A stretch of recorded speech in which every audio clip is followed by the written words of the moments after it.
भाई पवन मेरे बहुत अच्छे मित्र हैं, छोटे भाई की तरह हैं, बहुत पुरानी पहचान है, और पहचान के कभी कभी नुकसान भी बड़े होते हैं। नहीं, सच बता रहा हूं मैं।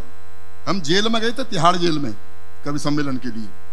तो वहां देखा एक कैदी को एक सिपाही समझा रहा था कि भाई जल्दी से नहा धो के तैयार हो जा, 2 घंटे बाद तेरी फांसी है। बोला मेरी 2 घंटे बाद? मेरी तो 2 महीने बाद होनी थी। बोला नहीं, जेलर साहब ने कहा है कि ये मेरे गांव का आदमी है, इसका काम पहले।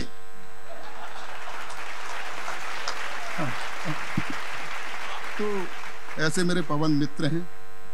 मैं ज्यादा देर तक आप लोगों के प्राण नहीं पीना चाहता। और बैंकॉक के बारे में क्या कहूं, अद्भुत शहर है, पूरा थाईलैंड देश ही अपना है। ये पहली बार आया है, इसको मैं घुमाने ले गया था। वो इसने मैंने दिखाया कि टाइगर जो है, शेर ऐसे ही घूम रहे हैं जैसे कुत्ते को पट्टा घुमा के। तो मैंने, उसने कहा कि ये शेर ही है। मैंने कहा हाँ भैया, जब ये आए थे तब शेर ही थे, बाद में इस तरह की हरकतों में पड़ गए तो गले में पट्टा, इसलिए कहीं जाने की जरूरत नहीं है। एक बार तालियां वालियां बजा दीजिए।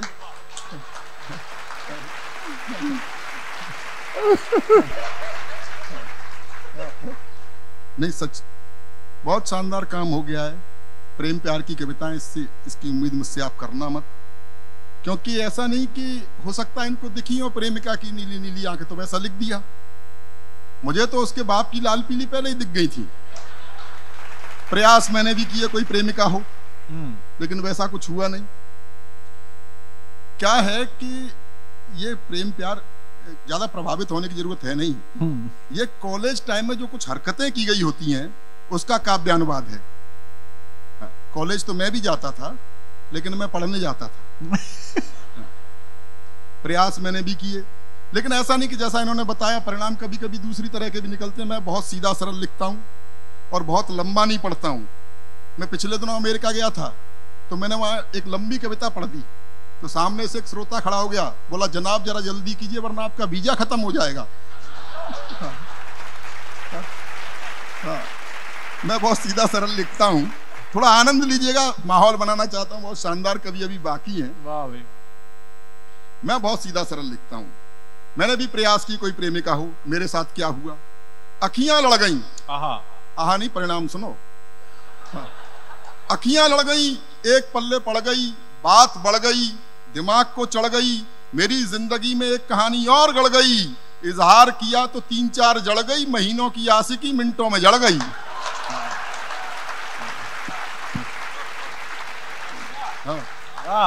समझ रहा हूं काफी लुटे पिटे भी बैठे हैं, ऐसा नहीं है कि सब वही हैं।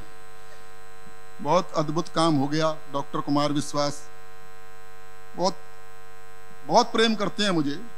लगभग 17-18 देशों की यात्राएं मैंने इनके साथ की हैं। इसलिए प्रेम करते हैं, इसलिए नहीं ले जाते, इसलिए ले जाते हैं क्योंकि वहां से इज्जत बचा के मैं ही लाता हूं। हंसने की बात नहीं है जब एयरपोर्ट से ये बाहर निकलते हैं। भाई कविता ज्ञान ये तो बाद में सुनेगा आदमी, पहले कद काठ ही देखता है। इन्हें देखता है तो कहते हैं भारत में भुखमरी है। बाद में मैं निकलता हूं तो समझ जाते हैं क्यों है। मैं जिस तरह की कविताएं लिखता हूं, 1-2 व्यंग्य क्षणिकाओं से आपको जोड़ना चाहता हूं।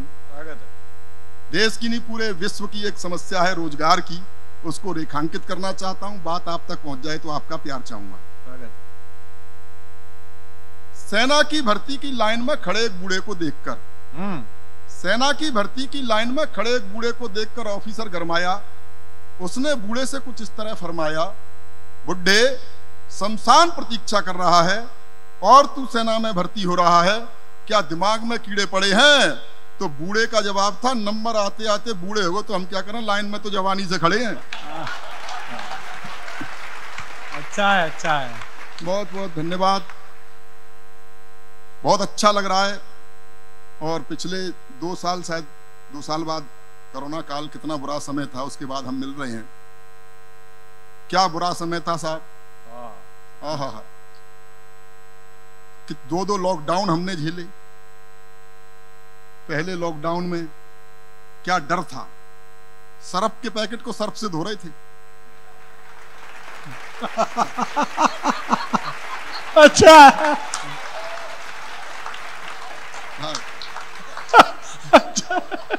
गजब ही काम था।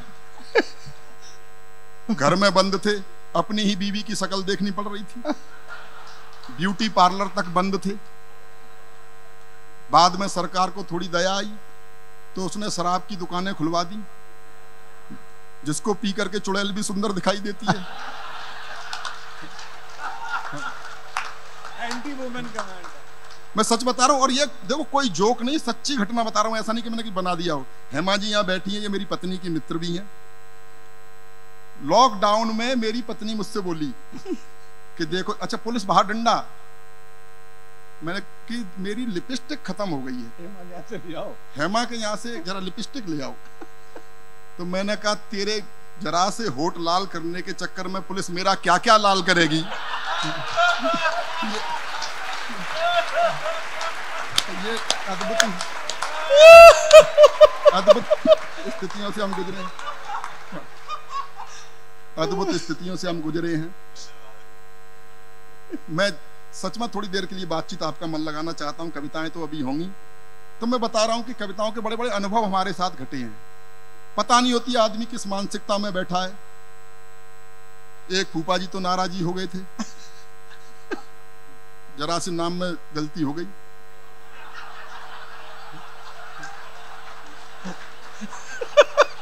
कहाँ गए फूफा जी, दिख नहीं रहे, पता ही नहीं कहाँ चले गए। और नाम में ही नहीं, संस्था के नाम में गलती हो गई। तो मैं उनसे पूछ रहा था कि नाम में गलती हुई थी कि संस्था के नाम में। बोले संस्था के नाम में। मैंने कहा अच्छा, संस्था से ज्यादा कमाते होंगे। तो हो जाता है कभी कभी, इसको आनंद के साथ लीजिए, आनंद की चीजें हैं।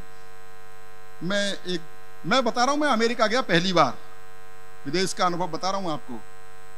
लंबी फ्लाइट है, 15-16 घंटे की।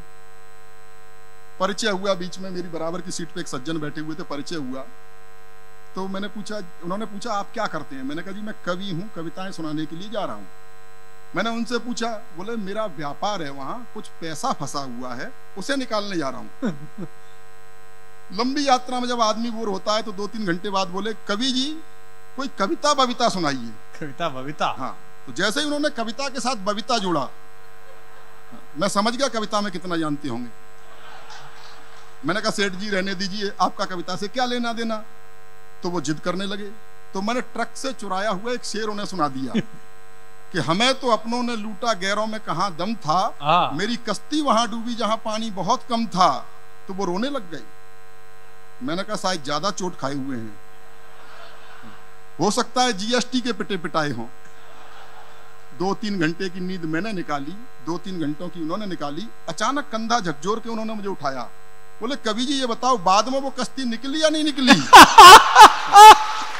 तो कविताएं ऐसे भी सुनी जाती हैं। बहुत अच्छा। कोई पता नहीं कब क्या हो। अच्छा, वहाँ एक मंदिर के ऑडिटोरियम में कवि सम्मेलन था, कैलिफोर्निया में। कैलिफोर्निया में। मैं काफी डरा हुआ था, कुमार भाई के साथ था, पहली बार गया था, जैसे स्वयं और ये पहली बार आए हैं। तो मैं काफी डरा हुआ था, मैंने कि पता नहीं अमेरिका में कैसे सुनेंगे, क्या सुनेंगे। तो जैसे ही वहां पहुंचा और मैंने मंदिर देखा और मंदिर का ऑडिटोरियम देखा तो मैं बड़ा खुश हो गया। तो मैं उछलता हुआ, उन्होंने लिखा कि अबे क्या हुआ तुझे, अब कोई तनाव नहीं दिख रहा, बड़ा मस्त है। मैंने कहा भाई साहब मंदिर में कार्यक्रम है, कोई सुने चाहे नहीं सुने, भगवान तो सुनेगा।